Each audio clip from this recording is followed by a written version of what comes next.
Hello everyone, my name is Slade, I'll be your host, and welcome to Star Wars Did You Know?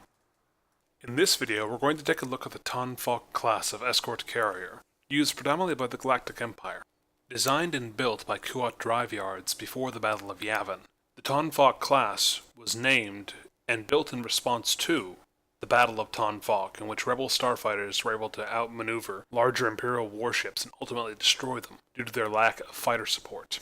Using the basic design of their super transport container ships, Kuat Drive Yards was able to quickly produce an effective escort carrier, using the expansive cargo space of the transports and converting them into hangar space that could house 6 squadrons of starfighters as well as 6 shuttles, although this could vary depending on how many squadrons versus shuttles were deployed.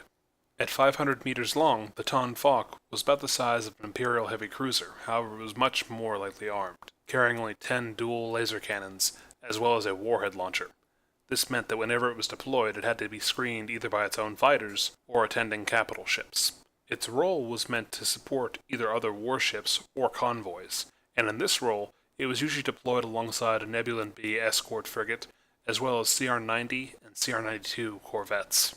Despite its rather specific mission profile, the Empire considered the escort carrier to be far more efficient in terms of convoy defense than employing a Imperial Star Destroyer or other similar warships, since the cost of each escort frigate was only 3.5 million credits versus the 150 million of larger ships such as the Imperial class.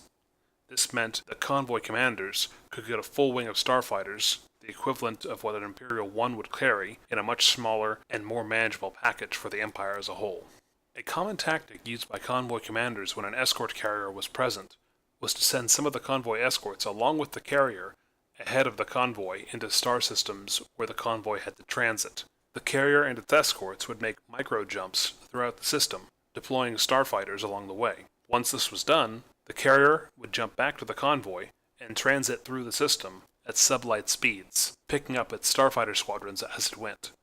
This would ensure that the convoy was never without starfighter support throughout whichever part of its journey it needed to make at sublight speeds.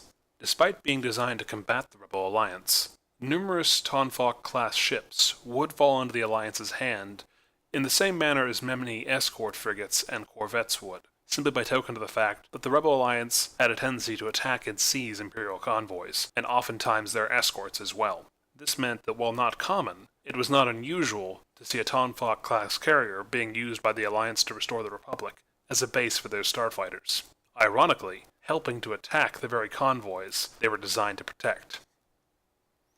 Alright everyone, that's the end of this video. I hope you enjoyed it, and if you did, feel free to like and subscribe. There'll be more content coming. If you'd like to support the channel on Patreon, please do so. Every little bit helps. Until next time, this is your host Slade, and this has been Star Wars Did You Know?